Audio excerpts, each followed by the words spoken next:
Hello and welcome to Burnt Cookbook Party, an original Pathfinder campaign set in a unique fantasy world where 4 heroes of varying skills, attractiveness, and stupidity race against time. To prevent a war, I ran out of breath halfway through that. I am Jenna Stoeber, and I play Astra, a fae-addled half-elf oracle who is exactly who she says she is. Zelf. I'm joined by Andrew. Oh, I'm sorry, I didn't. No, thank you. Yeah, you're right. Yeah. I'm Andrew Hansen. I'm playing Johnny Broadchild, a hot and sunny Ifrit Resort Spa paladin, eager to help and flex. I'm Stayduhar. Stayduhar, that's me, playing Patty Hertz, a ratfolk ranger dandy with a nose for gossip and cheese. Paul Luetkemeyer playing Zelf, an elven battle chef carving a name for himself in the high-stakes world of magical cooking. And we're, of course, led today and for the rest of all time by our illustrious GM and world builder, Justin Green. Hey, Justin, how am I? That's a great question. I'm not entirely sure what happened. But I love this. Now you know how we feel, Justin. And how are you, Justin? I'm good. I'm going to eat an entire strawberry shortcake. Whoa. Wow, brag. The group is now waking up in the late morning of 3-day, feeling refreshed. Please heal, reset your spells or abilities as needed. You guys have about 6 hours to make any last-minute preparations or investigations that you want. Zelf is making a late breakfast. It's probably like, whatever you need to feel good about zombie invasion. So like waffles. Sunny side up eggs, please. Smoked salmon and bagels. Yeah, we got a protein load. This might be our only meal of the day. Yeah. Patty said she wanted a vegan option, so, whatever vegans eat. What, you mean smoked salmon's not vegan? Damn. Justin, what can I use to investigate this cult club flyer that they brought back? Do you have linguistics, Paul? I have 1 rank in linguistics. Make a linguistics check, and also, what languages do you know? I want to give Zelf a high five. Oh, hell yes. Yeah. Oh, translations, brah. Hell yeah, high five. Yeah. Sick, Dude, bro. I love how you're attacking that text. I think he knows Common, Elven, Dwarven, Gnomish, Undercommon, and Sylvan. Wow. I mean, I know you're an investigator, but that's some high intelligence. What a learned man. It's my highest stat. And also, with Johnny's help, thanks as always, Johnny. Yeah, bro. My linguistics check is a 27. Yeah. Zelf, you are looking at this cult club flyer, and even though the only thing that is written on it is join the cult club, you can tell that the design around the edges of it is a code. Whoa. You are able to put together the pattern, and it says the password is... Oh. You are able to get, the glyphs of the password, but it is in Infernal, which is, the language of devils and lawful evil creatures. Well, Zelf is excited because he's on the trail, like investigators do.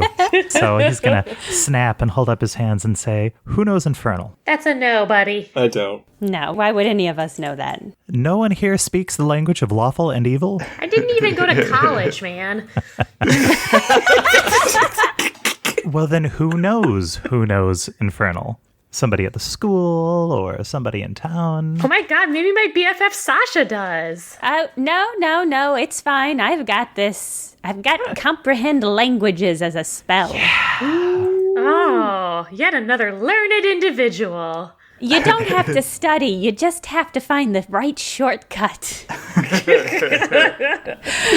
So I cast comprehend languages. I can understand the spoken words. I can read.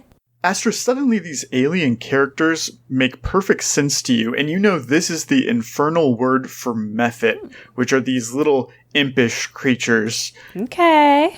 God, I love that. Okay. When you speak it out loud, all of the words on the cult club flyer erase entirely, and then as if someone is writing across it in front of you, you now read, password accepted. Oh. The sheet goes blank again, and now a map appears. Oh my god, we gotta follow the map. Let's drop everything. Let's be impulsive. You recognize that it is a map of Phainolin Academy.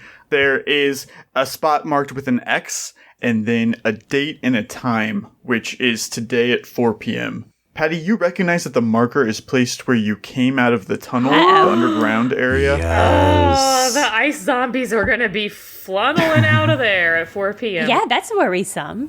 I mean, maybe this is just a way of increasing the ranks of the undead, if you know what I mean. Murder.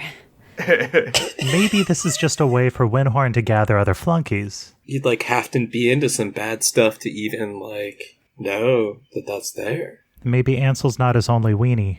I do want to cast Detect Magic on this paper to see if there's any magic other than a password, because if this is a lawful, evil language, I know that Infernal speakers are often, easy to trap into contracts. So a poster that says join the cult club that has some weird infernal magic on it might have a compulsion on it. Zelf is already in the cult. Yeah. You turn around and he's got kiss makeup.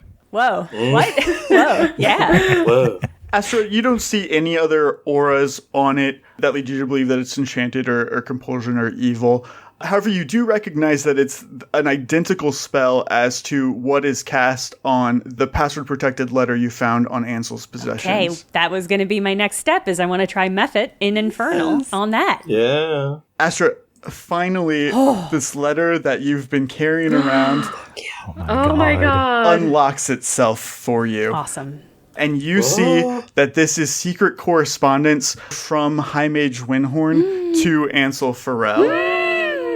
Yes! Oh, the drama! Proof. Here is a contract. So Ansel has made a deal with Windhorn. Windhorn has promised to protect Glorhan in exchange for Ansel's compliance and help with this plan. Uh-oh. And also, as a gift to Ansel, Windhorn has massacred everybody in the town of Thune and left the bodies for Ansel to practice in anticipation for this event that they're planning. Okay. I mean, there it is. He's just a shit, scavenger, guys. and he's not even a particularly competent one. I feel a little bad about us trying to beat the shit out of him in Thune, but we were unsuccessful, so it's fine. I don't feel too bad. This contract is shit, because Windhorn did not protect Glorhan, and we know that. Yeah. That's right. The contract is already void. We would just need to convince Ansel. I don't know if he'd believe us. Okay, no, that's a good angle. We gotta find him, though. I thought we told him that Glorhan died when we met him. Did we? We maybe shouted it at him from a distance or No, something. if I remember but- correctly, Paul made some innuendo about Glorhan, but I don't think Correct. he ever just was like, Glorhan's dead. In hindsight, might have been the play. Well, we were also supposed to break it to him lightly, so... Yeah, we were trying to diffuse the situation. Oh, okay. That's so unlike us. I know, and that's why it didn't work. We didn't play to our strengths. Exactly. Let's never try to diffuse a situation again. Agreed. No. Escalate from now on. When we need to break something gently, we'll use Johnny's Blade of Mercy. Yeah. Oh man, we gotta find this guy. We gotta tell him. What are our best leads? It's got to be this map. Do you think he's hiding with Windhorn, or do you think he's hiding somewhere in the academy? It's safe to say Ansel didn't go home, because his home is burnt down. Yeah. I think if I had to guess, it would be that he is hanging around Fanlin Academy, just because I can't imagine it's easy to get in or out of there. Well, and I would think that if he's planning some kind of nefarious something, there's gotta be some setup involved. Yeah. Ooh, I've got a pitch for y'all. What Yeah. if we go to this location on the map and destroy all the bodies that are there? Oh, we could blow shit up. It might not get us closer to Ansel, but it'll get Ansel farther from where he wants to be. We could blow things up. Patty loves this plan. And at the very least, we could investigate it with our own eyes. Zelf, you're a master investigator from what I've seen. And, maybe you'll be able to turn up something that we would miss otherwise. Eh? Right. No, I think that's good. Why don't we go case the location on the map and see what we can learn from it? I love it. Okay. I'll bring my bombs. I'll bring snacks. Ah.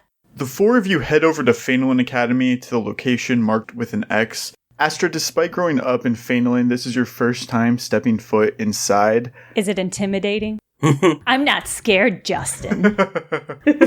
If it weren't for the map and Patty having crawled through it before, you all would have probably overlooked the entrance to the underground shrine. It's very well hidden in the landscape around the back of the clock tower where there's not any foot traffic. But you find the hidden entryway and you shimmy through this uncomfortably small hole in the ground until you drop down into the cavern. You see the shrine to Ebnir in the center of this area, just as Patty had described it to you the other day, and you also see the frozen bodies lining the walls in this room, with more leading deeper into a tunnel that you know leads back to the court of the Archmage. Justin, can I make a medicine check? Mm-hmm. I want to see if these are actual frozen humanoids, and I want to see if I can tell if they're fully deceased or not. Sure. If the other of you guys want to make some sort of check specific to your characters, you can as well. Patty previously had seen some things that she just didn't recognize because she doesn't have any knowledge. Yeah. Right, Gee, exactly. thanks. She Yeah. didn't go to college, Justin. I didn't go to college. God. Patty's just standing here twitching to throw a bomb. Didn't need to go to college for this. I rolled a heal and I got a 20 on my dice roll for a 23 total. Perfect. I rolled a natural 1 on my knowledge religion for a 4. Well done. I didn't study the bad guys. Justin, can I use my competitive feature on knowledge checks? For sure, yeah. Okay, that boosts my knowledge roll to a 15. Oh my god. Yeah, so Astra, you're nat 20 on the heal check. You look at these frozen bodies, and they seem to be entirely iced the full way through. However, they're just too detailed, too accurate for you to believe that they weren't at one time human. But they're not just like bodies that have been frozen. They're people that have been turned into solid ice. Uh-oh. That's so fucked up. You start kind of looking around at all of the shrines and emblems, this altar that you see. As soon as you start to talk, Zelf cuts in. Yeah, he's sweating. Zelf, you know two things. You know that this is an altar to Ebnir. You also see some papers on the altar. Huh. They seem to be torn from a book. It's like half a strange language and half these like crude pictograms that seem to be depicting like a large mouth opening and swallowing phenolin. Oh, hell yes. Yuck. Oh, this is such an important question. Is it a human mouth or a cat mouth or some other kind of mouth? It's like a disembodied mouth, a mouth that's not attached to anything else, just this symbolic monstrous mouth. Okay. That's unsettling. Yeah, Zelf takes off his chef hat and scratches his head and says, I'm not too good at interpreting these kinds of sketches, but I think this is bad. Maybe worse than some zombies at a football game. Uh-oh. Yeah. That looks intense. This looks like destroy the whole town kind of intense. Yeah, this looks bigger than a sports ball game for children. Zelf nods. But this is, Ansel can't do this. I don't even think Windhorn has the kind of power to do something like this. But you know who might? A bunch of Infernals joining together for a cult? Ah, cult club! Cult club, guys! Patty's real fired up right now. Oh my god, cult club! It's cult club! Oh my god, it's the cult club! I can just see her like mouth chittering. Yeah, she is chittering. Patty has the zoomies. Astra, how long does comprehend languages last? It lasts a long time, right? Yeah, minutes per level, if I remember correctly. Let me double check. Yeah, okay, 10 minutes per level. And I'm level 5, so a little less than an hour. Why? Do I see something? Yeah, looking at this paper, the one with the picture of the mouth, you recognize that the language is goblin and that it is some sort of tome like tracking the history of this goblin clan called the Gourmet. And they are talking about ritual sacrifices that are being made to open what the Gourmet goblins called the Infernal Mouth. Ooh. Whoa. These goblins are hugely anti-magic, you can tell from reading this. They hate magic in general, but they're especially terrified of this Infernal Mouth. As just kind of a magical person, you understand that what they're describing is more symbolic, and you've heard legends about the founding of Phenolin and that this place in particular was chosen because it was built at the time on a ley line that runs directly into the Whispering Woods. But a long, long time ago, thousands and thousands of years ago, the ley line was rendered dormant. But that seems to be this mouth of like great magical energy that the goblins are talking about is a ley line. God, this is incredible. Zelf, I found something that's really more your aesthetic than mine. This is not cat related, so I'm going to pass this off to you. Justin, have I heard of the gourmet goblins? You have not. Damn. What would I roll to learn more about ley lines? Would that be like planes or religion or arcana? Either planes or arcana, whatever's better for you. I get a 17 on planes. Not bad. Yeah, you know that ley lines are sources of magical energy. A caster can connect to it and just boost their own magic. Usually the ley lines are connected in some way to a specific school of magic. So maybe there's one that's like an enchantment ley line. Casters can connect to it, and then their enchantment spells are insanely more powerful. Okay. Do I know anything about whether you can like reactivate a dormant ley line, maybe by killing a stadium full of people or something like that? Oh, yeah, or erecting an altar to an evil deity. Yeah. It certainly seems that the goblins think that you can feed the ley line through ritual sacrifice and restart it. Well, gross and bad. That's bad and gross. Astra, Yeah. how do you feel about casting Detect Magic and seeing if there's anything magical? Oh, I love that. I love that. I'll pop that immediately. Ka-pop! That was it. Make a spellcraft check. Got pretty decent spellcraft. And I rolled okay, so that's a 23. Okay. You just feel this aura of evocation in the room, but also of an evil spell, strong evil spell. And you're able to identify it as the Desecrate spell. So this area has been desecrated. Ooh. You know that gives bonuses to undead creatures that were created in this area or who are near it. The shrine being here also in the desecrated area boosts it as well. Well, that seems like bad news. So, I mean, one of two things. Either Ansel's already created a bunch of beefed up, desecrated undead here, or he hasn't yet, and we should destroy it now. Are we going to blow up a clock tower? Yeah, we are. Yeah.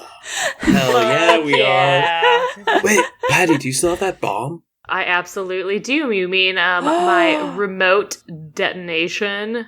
So the clock tower is the dorm where all of the Finland Academy students live and stay. Oh, good. Way to Just- go, young Okay, Justin. I do remember that. Not saying you can't. No, we can't. Out of solidarity with my sisters, I will blow them up while they sleep. That's not sisterly of me to do. Although I was really itching for an opportunity to use that remote demolition bomb. Really itching. What if we send a bomb threat to the school so that the clock tower evacuates and then we remotely detonate the bomb? So phone in a real bomb threat because we have placed a bomb. Wait, it's a fake bomb threat that becomes real. A bomb notice. Yeah, there's a bomb notice. Please vacate the premises. But definitely, I'm down to deal with this desecration. I was getting bad vibes now that you've mentioned it. Like, wow. I have noticed the hairs on your back of your neck have been standing up since we stepped in here. Yeah, it's a little cold, too. Yeah. Do you have like a magic spell that'll resecrate? Like recrate? Resecrate? Can you resecrate this? Resecrations. I don't think I can do any resecration, no. I also didn't go to college. I kind of like did this like training thing. You went straight to the military. That's totally valid. Dude, Patty, respect. Thank you. You're welcome, Jack. Some of us go to the armed forces. Some of us just join the bourgeoisie. I mean, what can I say? Two totally valid routes. Whichever you want to take. But definitely my like go-to whenever like I don't know about these sorts of things would be to like go to a church. So like we could go back to the Church of Selenos and, like, they might know about this. Like, thinking about the whole, like, opposition thing, chaotic good probably doesn't like lawful evil that much in terms of, like, domains. So, like, they'd probably help us out. Yeah, I like that. I like blowing it up after we have safely evacuated it. I think that maybe that's our plan A and our plan B. Patty, Zelf, how do you feel? I mean, these bodies are really grossing me out. So, you know, I would love to get rid of them as fast as possible. That's my priority. Patty, if you want to get a fire going, I can start breaking these bodies down into, like, fire-sized ice cube chunks. Yeah, absolutely. Yeah, maybe we don't have to totally resecrate the area. Maybe we can just fuck up the vibe. Yeah, just chunk them up. It's fine. Janni, use that big sword, cut them into little pieces. No problem. On it. Yeah, you guys are able to smash up these ice sculpture people. Rest in peace. John, you're able to destroy this altar to Ebnir. It's pretty sturdy. You're able to take your time here. You get a good idea of how tough it is and how you'll need to destroy it in the future if you were to encounter one again. That's interesting. Yeah, okay. Honestly, it's pretty good construction, but, like, I think, like, if I can just wedge it in here, yeah. Oh, yeah. Like, it's not gnomish made. Like, they usually have, like, a trap support. Okay, I've made a note for no reason in particular of the HP and hardness of an Ebnir shrine. After about an hour of work, you've cleared out this shrine of all of the creepy ice sculptures. Did destroying the altar change the desecration spell? The only way to get rid of the desecrate spell is to dispel it or to cast consecrate. Consecrate. Resecrate. Consecrate. Sometimes when you secrate, you need to resecrate. Okay. The shrine doubles the spell's power, so getting rid of the shrine did do a decent chunk to it. Nice. Damn. Well, that was productive. Can we, like, leave a trap for anyone who comes here? Oh. You have a member of your party who would love to make a trap. We've done the cartoon ankle noose before. So I'm thinking this time it's going to be like a cartoon giant net that just like shoots them up into the air and hangs them from the ceiling in a big net. Awesome. I love that. Caitlin, I will have you make a craft trap check, and what you roll is going to be the DC to get out of it for whoever you potentially would trap. Love it. That's so good. That sounds righteous, and I love that we're catching bad guys with it. Okay, I've rolled an 18. 18 is That's strong. not bad. Yeah, it is. Patty spends a bit of time constructing a trap while you guys are doing your collegiate work. Patty is building this trap to swoosh up anybody who comes in after you guys. Excellent. You never know what you're going to catch. Bad guys. Good idea. Good idea, Andrew. I was going to say the other thing is maybe we could send a message to the Mjolnir place where the paladins are and tell them, hey, actually, we found, evidence of an evil Ebnir ritual about to go down tomorrow. You guys should book it back here. I do have a feather token bird. I replaced my last one. So if we absolutely wanted to do that. You really think that involving Castian is going to help anything? How long would it take for them to get back from the temple? Like, it's not right next door, right? Right. It says it's kind of far away. Well, Janni, here's my bird token. If you want to send it off to Castian, I understand. I don't know if he's going to be much help, but we might need all the help we can get. That's kind of what I'm thinking. Like, like if we can't stop the ritual, it might turn into like a pitched battle. And like, I would want my allies on the way. Okay, no, that's a good call. Here it is. Fine. I hate that guy. Infernal mouths make strange bedfellows. Yeah. What is the administration of the school like? If we went to headmaster, what's his face, and said, hey, we have evidence that your college is going to get attacked by necromancers, et cetera, would they be like, what's important here is a sports event? Or could we get resources from the quote-unquote authorities? So it's kind of a coin flip because A, Miss Morn, who you trust, sent you specifically to do just that with a letter to the headmistress, who's her friend. We never talked to her, did we? We could go talk to her. Oh You guys my want to go talk to Miss Yeah, Astra? we gotta talk to her. Yeah. The flip side of that would be that you do know that one of the highest drinking people in Phainwin, and Berwyn for that matter, is involved. Right. So that could go real badly. Yeah. Yeah, I was thinking that the triad judges seemed like they wouldn't be too much help, but I don't know. It's worth a shot. Maybe Miss Morn trusts this lady for a reason. Yeah, that's true. Out of character, I feel like Miss Morn is probably reliable. I think this is a good option. We don't have a lot of time left, but we got a little bit. Yeah. Could we split up to cover more ground?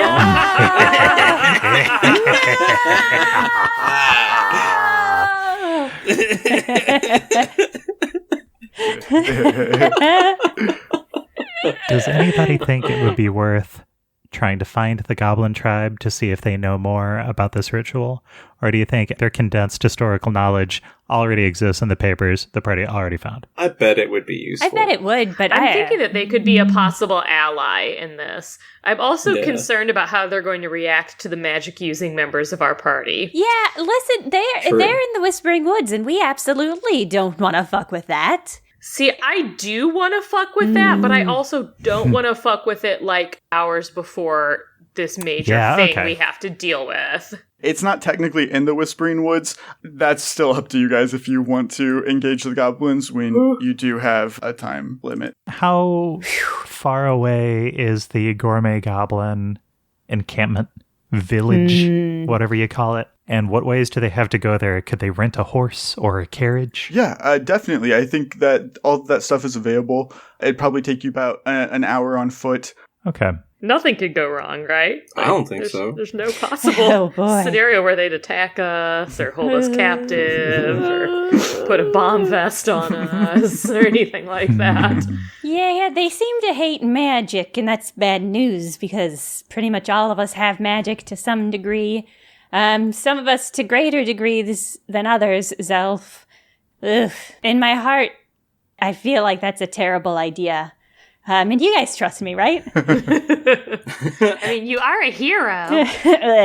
Another question, Justin, is how long would it take to get to the Zarmaz Ranch, the place where Ansel Frau had previously stayed? I feel like there's a chance that there's some information about what his powers are or what his connections are. About the same distance to the south. I would say you get to Zarmas faster just because you can take the paved roads. I keep wanting to call it the Zardos Ranch. Yes. Yeah. It's where they grow green grain. Anyway, I think we should split up. Oh, you're right.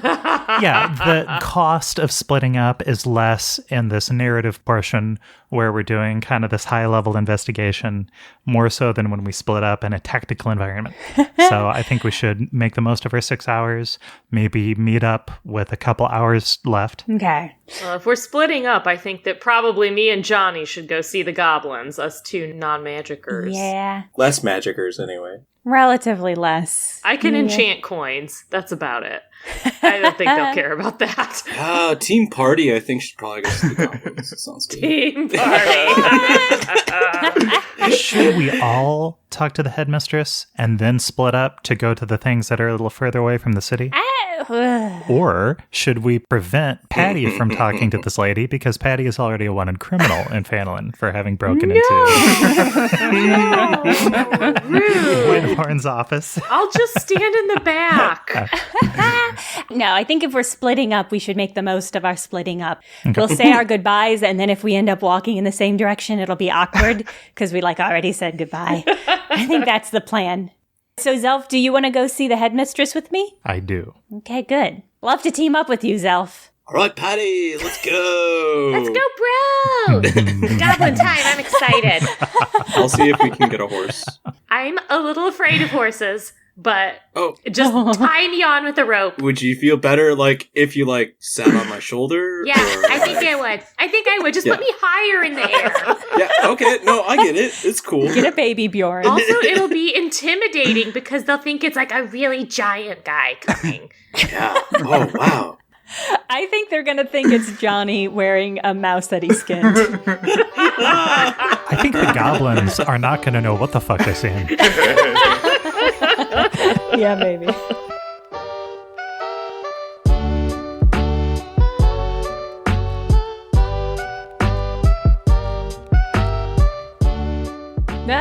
Teamwork, that's what this show is all about. Dividing, but to conquer. Coming together, helping your fellows in their drive for a single goal, like, for instance, the goal of supporting a cool podcast full of cool idiots that you like. Wow. Yeah, that's right. We have a Patreon. It's patreon.com/bcbparty. Signing up gets you access to ad-free episodes, to dialogue and stuff that was cut from episodes, to world-building stuff like the Eleflute stat sheet, so you can add a doot-doot Eleflute to your game. Plus character questions, where everyone answers a getting-to-know-you style question in character, and we learn more about their whole backstory and worldview. Patrons have already been submitting incredible questions for future question segments, and we're really excited to crack into those. So, if there's something you want to know about these glorious buffoons, sign up for a Patreon today. That's patreon.com/bcbparty.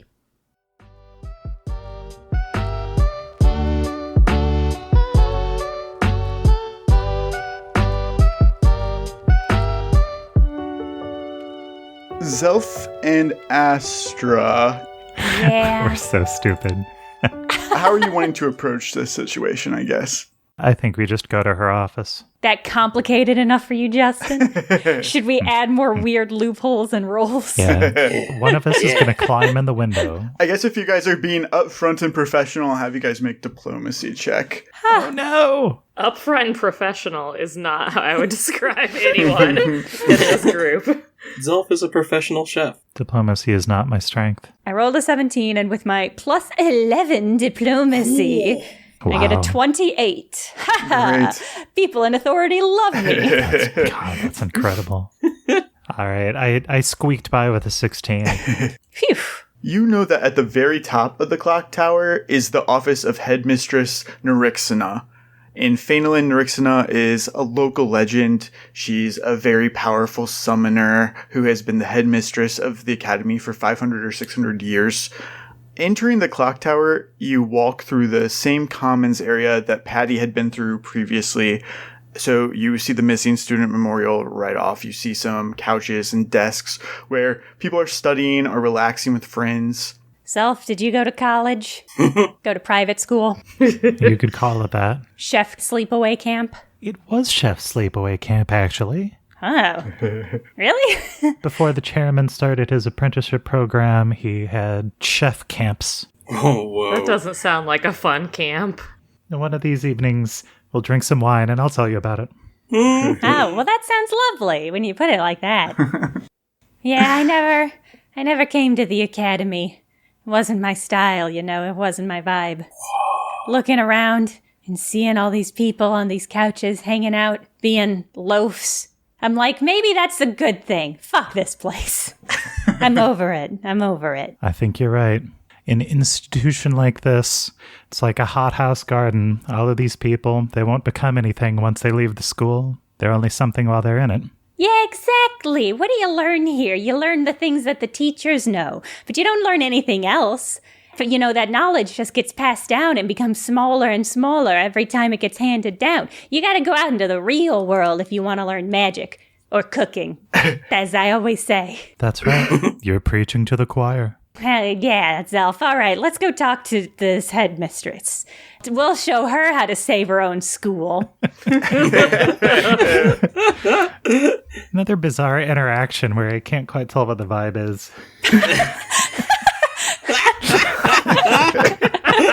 It's real straightforward. I don't know. Astra definitely doesn't feel intimidated and isn't at all trying to cut down this place and build herself up. All these hoity-toity goody two-shoes with their legitimate education. Fuck this place. Fuck this place. These loafs. Justin, are any of these student zombies? Can I make like a... Can I make like a sense motive check? Straight to the point. Fuck. Yeah, Zelf is just gonna, under his breath, he's gonna say like, brains. And see the students look around. or if like they start saying brains. Astra goes, yeah, drains on society, all of them. Sense motive, I don't know. I would say like heal would be the lowest DC. Perception would be next. Heal? Yeah, I'll make a heal check. Oh. I somehow rolled a 20 for a total of 27. Wow. The fact that you fought these zombies before, you are feeling pretty confident that none of these are zombies. So when you got close enough to them, you could kind of tell, he can't fake a pulse, right? Just little things that when you're right up on them, you can tell. And so you're pretty confident that none of the students that you're passing in the clock tower currently are undead. Okay. Well, beyond that, I don't think Zelf would want to talk to any of these kids. That was smart, though. That was a good call, Paul. Reaching the top of the clock tower, you can recognize that Nerixina's office is located directly behind the clock face. So coming up the stairs, you begin to encounter gears and moving parts built into the iron walls. And eventually, you find yourself standing in front of this huge metal door that seems to be connected to the clockwork mechanism. When you approach the door, the gears begin to move and combine. They're assembling themselves into the form of a large cat that's about the size of a panther, and it leaps down in front of you. Cool. Despite being made of this arcane technology, it still moves and acts like a real cat. I want to use my Battle Chef quick study ability to see what spell-like abilities this panther has. Even though I don't think that's what we're here for. You might as well. That's smart. Make an Arcana check, Zelf. All right. And for knowledge checks that I'm trained in, I can use inspiration without spending any inspiration points. So my total is 22. Cool. Zelf, you are able to tell that this creature is an Eidolon. So this is a creature summoned by Nerixina and is an extension of her own power. Cool. You know that if you eat it, you could potentially get some of her magic, but it is frowned upon. To eat Eidolon. I think this thing's going to put up a little more fight than like the spider goo. Yeah. It would eat Zelf and get his powers. Hello, Panther. I've got this letter. What says we can talk to the headmistress? So I think you should let us by, good kitty. The panther looks at the letter as if it is actually reading it. Yeah. It turns around and it kind of melds back into the workings of the wall, and then the gears turn and the door opens. And you see inside this office Nerixina herself sitting at her desk, like totally unbothered. She's like reading a book by candlelight at her desk. Is it a romance novel? Well, it's a good question. Is it Archie Comics? It's an ancient magical tome. Ugh, boring. Lame. Yeah, no, Astra's going to lean over and say, Zelf, this letter is really powerful. I know. People take for granted how much power letters can get you, but also, they're so easy to forge. It's incredible. And this one's legit, but I'm just saying, you can just get anywhere. Isn't that cool? Anyway, headmistress, hello, thanks for seeing us. She doesn't look up from her book, but she smiles politely. She says, I am told that Adrian sent you. Is that correct? Oh, well, we're not on a first-name basis with her, but yeah, Miss Morn sent us. There's some dire shit happening here in Infernal Academy, and we think it's going to go down today in a relatively short order. And we were hoping that you could stop it, because I don't think we can. She puts the book down and gives you her full attention, and she says, why don't you lay everything out for me, dear? Well, there's this guy. He was a part of this academy. His name's Ansel, and you booted him. But I think a good choice on that one. Well, he's back, and he's going to take revenge. And if he does that, some people will get eaten. I'm not entirely certain on the details. Zelf, what do you got? Adding to that, Winhorn is an agent of Ebnir secretly, and he massacred Thune to provide Ansel with raw materials, and we have an encoded letter written in Infernal by his hand confessing that. That's so much more important than the things I mentioned. Thank you, Zelf. She sets up and she holds her hand out. She's like, may I read this letter that you're talking about? Those are some hefty accusations. Zelf glances at Astra like, well, here it is. Either she'll help us or she's about to throw us in a magical prison. But he'll unfold the letter and hand it over. Might as well start with trust, and then when trust fails, When, not if, trust fails. Yeah, I also had this moment where I was like, this is just like when we met with Windhorn. I know. just go from one to other. Oh, man. Okay. Now, you're right. Let's trust. She takes the letter and she waves her hand over it. The words come up that say password. And then the letter kind of fritzes out and then just reveals itself to her. Nice. Just forcing her way through magically. Oh, cool. And she reads it over. We need to be very careful as to not tip our hands to Windhorn that we're onto him too early. Luckily, I'm very close with the former Archmage. You may know him as the head of Shadowwind. Valcanth Ventori. Yeah, we heard of him. Right. We're not on a first-name basis with him either. Nah. He still has connections at the castle. I think perhaps we should have someone above Windhorn ready to get him into Bitterhold should he fight back. I think that would be lovely. Unfortunately, we're on a bit of a short timetable. This is happening tonight. But you're on board for helping with this? Maybe taking care of it entirely? Let's just hand this off to the 20th level wizard. Yeah. You two need not concern yourselves with this. Leave it to people more equipped to handle a cleric of Windhorn's caliber. If only I had had a couple more days to do something about it, but I understand. Come on. I understand people get distracted sometimes. I rolled sense motive, but I forgot that that's a skill I refuse to put points into, so I only got a 12. Justin, can I roll sense motive as well? Sure. Please. Oh, 12 and 12. You both feel that Nerixina is trustworthy and wanting to help the two of you. And more so probably Phenolin Academy and Phenolin the city. All right. All right. I don't think we've shown her the flyer, so Zelf will also produce that and say, and we found these circulating around the campus. That's where we learned the password for this letter.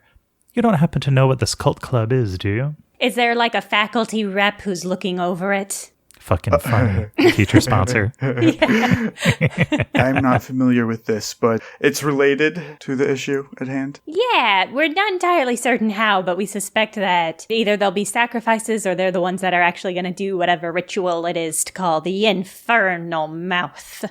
Headmistress Nerixina, I think that our squad, sent here by Mistmorin as Shadow End agents, feel responsible for the things happening here. And I don't know if we feel comfortable just handing everything off. Oh. Astra was completely comfortable with washing her hands of this. Absolutely. The contract is really the only bit of proof that we have of Windhorn's involvement. Am I correct? That's right. It's the only proof of Windhorn's involvement. Paul, no. Yeah. And our eyewitness testimony, Zelf and me only, who saw the passageway from his office that led to a bunch of ice corpses. Not that anyone would take our word against Windhorn's. Oh, no, of course not. Are you kidding? No. You understand if I'm not entirely comfortable leaving it in the hands of the two of you. Why? I just feel perhaps that I could protect it a bit better. I mean, it's hard to disagree with you. You are the headmistress of a magic school, a very prestigious and exclusive magic school. You've probably got power that I could never even dream of reaching. And that's fine. Speaking of, Headmistress Nerixina, what do you know about the ley line running under Phenolin Academy? Do you know why the local goblins call it an infernal mouth? And do you know why it went dead? The city of Phenolin was founded centuries ago by an evil wizard called Uvarath, Yes. who was a worshipper of Ebnir. Yes! He chose this location specifically for its relation to the ley line. Legend says that the ley line was caused by a battle between Ebnir and Salinas, these two gods waging war over Berwyn, and the ley line was a scar they left across the country. God, that's so cool. That's some cool-ass world building. I love that the school is like a relic of the evil god Ebnir and his worshippers, and they just, we got some squatters. They're teaching magic classes. Yeah. She tells you that the ley line, when it was active, it empowered evil spells, evil sorcerers, spells that cause fear, to have the fear descriptor in more meta terms. Uh-oh. But in order to keep the ley line active, sacrifices have to be made. Like a stadium's worth. Yeah, we kind of pinpointed that one. She takes out a map of Phenolin, and she says, you can see in how the city was built in a trident shape. These 3 points, Phenolin Academy, the Court of the Archmage, and the Church of Selinus. The ley line runs beneath all 3 and into the Whispering Woods. Because Ebnir's weapon is a trident. I never knew that about my hometown. That's pretty fucked up, actually. I mean, it does explain some stuff about the whole goth vibe of the town. I just thought that was aesthetics. That is really fucked up. One more question. Is it resecration or consecration? Oh, when you de-desecrate something? Yeah. Is it ever secreted? I'm not sure I understand, dear. Oh, of course not. I'm sorry. The question's too stupid for the Phenolin Academy to be able to answer it. No, I got it. Headmistress, we're going to act as free agents under our own discretion. If you have anything that you need to inform us of before tonight, perhaps send it to us magically. And if we have something we need from you, will you be here in your office? I plan to connect with Archmage Ventori. Well, safe travels. Zelf, let's leave. All right, let's go. As you guys leave the clock tower, I'm going to have you make a perception check. Yeah. Nice. Yeah. Paul, are you also just waiting for the other shoe to drop here? Yes. Like always, but especially now. This has been much too easy. We've contacted an adult who's now going to take care of everything. I know, right? No, We that can never all go works. home. Well, I rolled a 22 on my perception. Yeah, I got a 23. So we didn't pretty good that time. As you exit the clock tower, you see to your right, where you know that the access to the underground area is a group of court arbiters who have pulled like a robed cultist from the hole in a net. And you can hear them saying, it's just like High Mage Windhorn said. Someone is plotting something here. Uh-oh. Oh, Wait, is Windhorn gonna betray Ansel?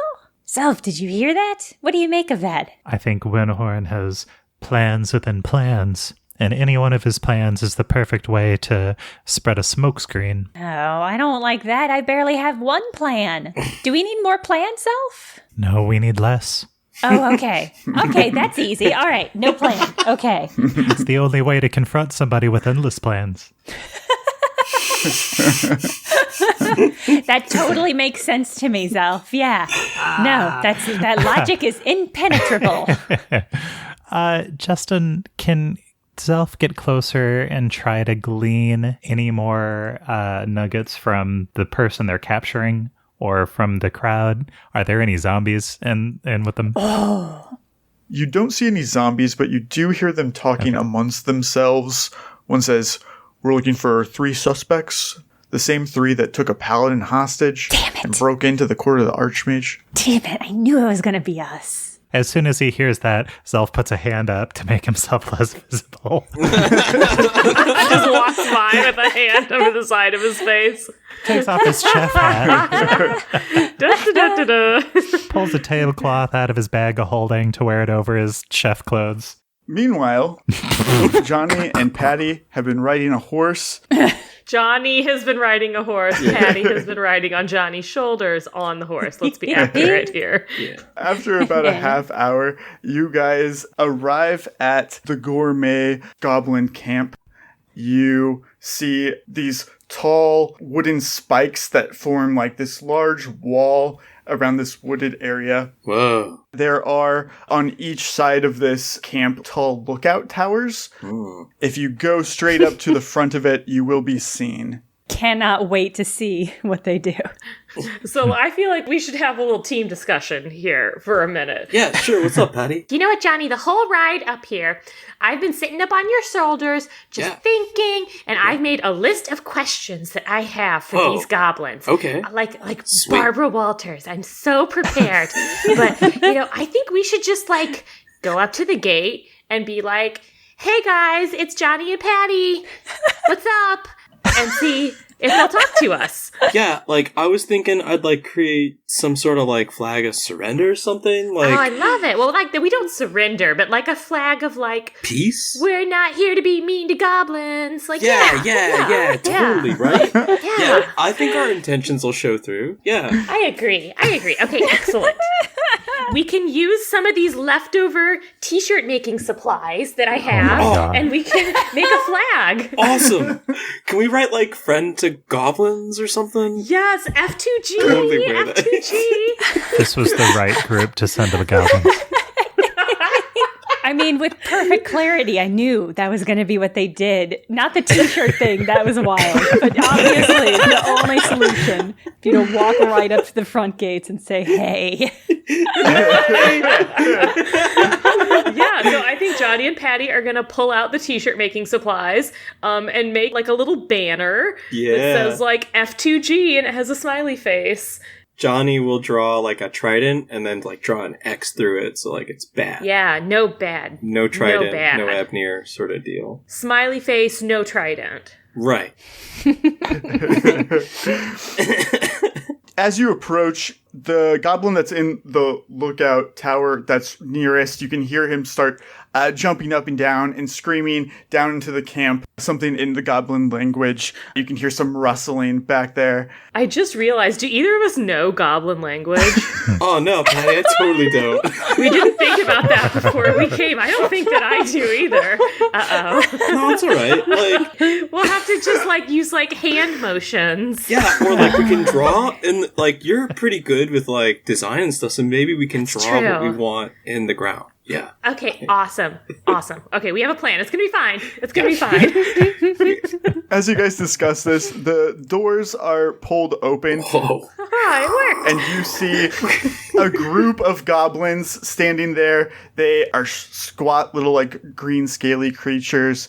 They each wear, like, a leather apron, and they have, like, a little leather cap that matches. Cute. They're all aiming, like, large spears at you. Ooh, not cute.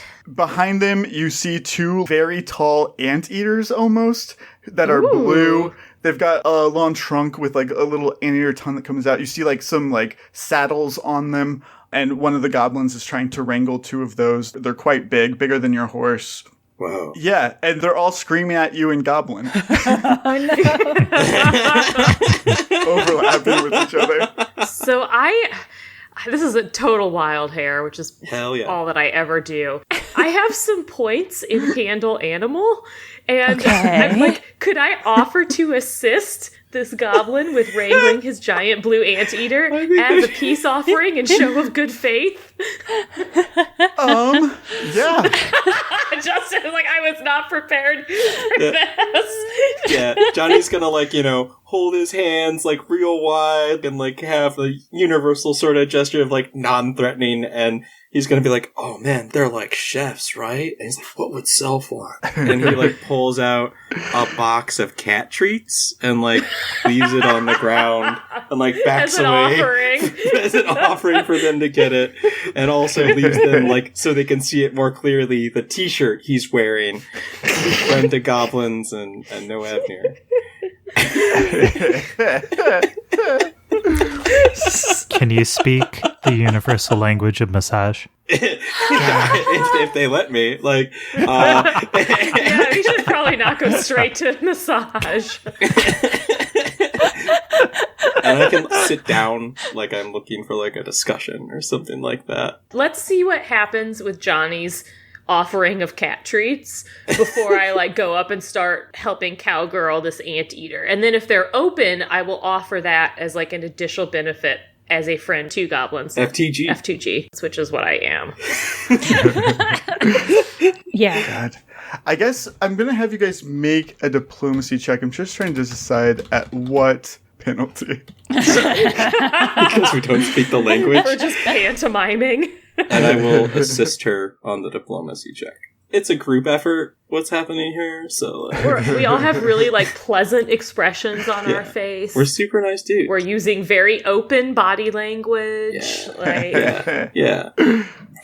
okay, that's a 23 on my diplomacy check. Well, I got a 10 to assist. Cool. I don't know if I help. Yeah, you add 2 to her roll. I like that even after the extensive discussion we had about all the languages that various people in our party speak and don't speak. And the fact that Astra can cast comprehend languages. Right. We did not even take 1 second to consider whether Johnny and I would be able to speak to the goblin. Oh, yeah, but also, Patty and Johnny wouldn't have considered that, obviously. That's true. That's true. No. The goblins understand that you are not being aggressive towards them. There you go. And they allow you in. Johnny, you said you were going to, sit down. Yeah. Patty, you were going to go try to handle one of the creatures. Well, I'm going to kind of point to myself and nod. And then I'm going to point to the misbehaving creature. The one that, if you said a goblin is having some difficulty wrangling it. I'm going to be like, eh? And kind of point to it and then point to myself and be like, eh? And see if it gives any sort of indication that it would like my assistance with its anteater. Yeah, I think that they don't stop you. It kind of steps back and lets you move towards it. Hell yeah. This is Patty feeling real confident on something that she has very little basis for being confident about. Make a handle animal check, Patty. Oh no! I rolled a 2, taking me to a 5 total. So No! it was a good effort, but I don't think I helped. The creature kind of rears back. The goblin that is holding it, Patty, he reaches at your belt. Oh no! What is your CMD? My CMD is a 18. He can see one of your alchemist fire in your pouch, and he's trying to grab it off of you. Rude. But he fails. I only rolled a 16, so he's not able to do it. You are able to get out of his way. Patty's gonna scurry back over next to Johnny. She had big plans for taming the anteaters on behalf of the goblins, but clearly that's not gonna work. We can just try again, Patty. I think No, I think I'm good. I mean, I told you I was scared of horses, and I thought that maybe this was not really a horse, but you know what? I'm realizing now that it's a lot like a horse, and I'm afraid. So I'm just gonna hang out with you, bud. A couple of them have come up around you, Johnny, and with their spears, they're just kind of poking at your symbol of Gavlin that's on your armor. Not trying to stab you, just knocking into it. After a moment of discussing between themselves, they start to head towards the stairs right here. You see, along the top of their campsite, there is, wooden pathways that run along all of the roofs. Wow. And they motion for you to follow them up, Johnny. All right. Johnny's like, yeah, no, totally. I'm definitely speaking with these dudes.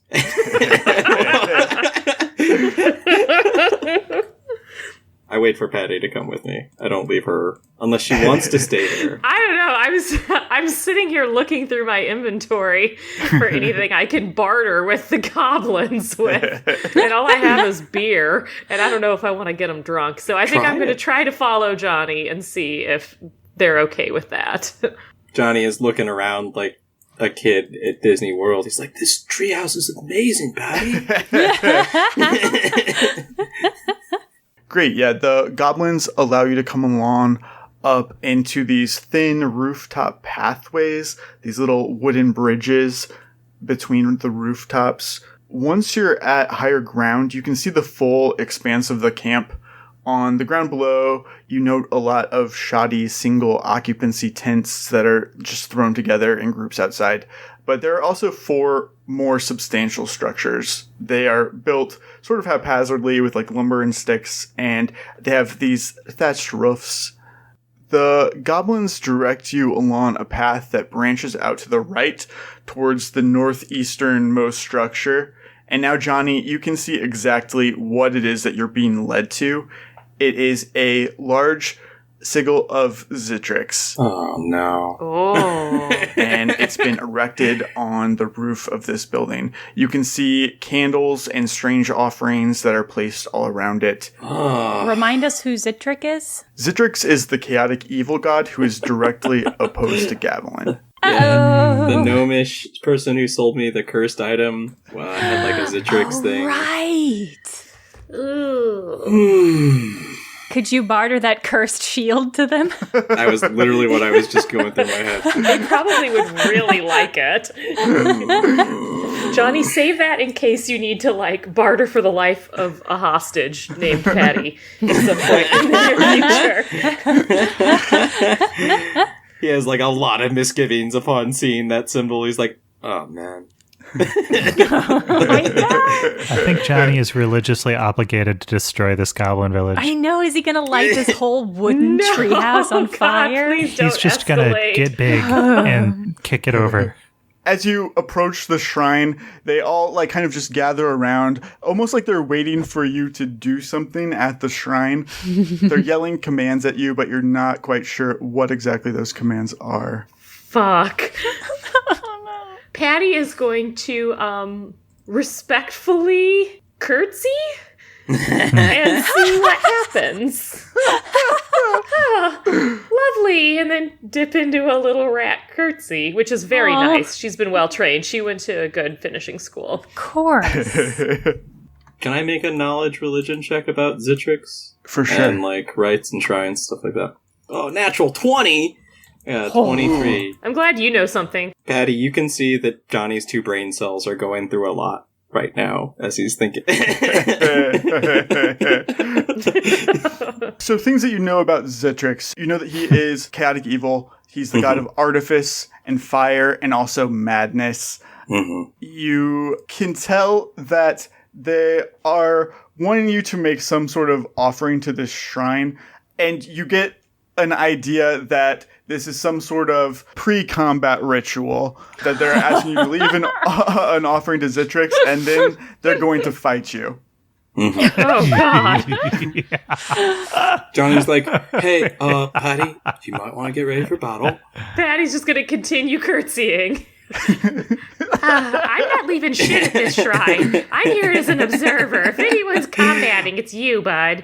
Let's see, what do I want to leave? I don't want to leave the shield because I actually want to destroy that, and I'm supposed to be trying to get it away from places like this. Can you leave a bomb at the shrine? Whoa! And then detonate it? Oh, rude. Actually, Patty, can you help me start a fire on the shrine? He takes out a flask of oil and pours it on the Zitrix shrine. I mean, I can, but... No, it's cool. Zitrix is the god of fire, so this is totally a respectful offering. Oh my god. I got it, Patty, and then he, like, takes out his flint and tinder and then sparks the shrine on fire. And he'll lock eyes with whatever goblin wants to meet his gaze. Jesus Christ. The goblins all kind of go crazy. They're all just like running around. They're not even speaking language anymore. They're just like squealing very loudly. You can't tell if it is happiness or if they're scared or angry. It's kind of implacable. They're just very, very hectic. They move away from you, giving you a little bit of space, maybe like 5 feet on each side. And then they all start chanting, Kradit, Kradit, Kradit, in unison. I think they like it. Johnny, like, sighs heavily, like he's, like, getting himself ready. Like, he can feel the, like, cadence building. He's like, I'm not quite sure what it means, but yeah, Kradit. Patty, as a natural-born performer, is going to improv her way through this, and she's also going to start chanting Kradit. Everyone's chanting now. Yeah, Kradit! Yeah! Yeah, awesome, guys! Johnny also draws his sword. You see, Johnny, to your right, a goblin wearing large purple robes, like fur robes, climbs out of the tent beneath the shrine. He is wearing a very tall chef's hat, and he's carrying a large, like, butcher's knife. Oh, God. Johnny, I hate to tell you, I think you are about to engage in ritual chef goblin combat, so credit to you, buddy. Go get him. Yeah, sorry, Patty. I kind of knew this was happening. I just didn't quite know how to say it out loud. Oh, I'm realizing now that credit is the name of the bad guy, and that's what I've been chanting this whole time. I thought it was just like a phrase. Yeah, like battle. I'm not cheering for him, Johnny. I'm cheering for you. He approaches you, and he sort of bows, and I'm going to have you roll initiative. Hell yeah, Yes! Let's go. So excited. I'm so sad I didn't come to this one.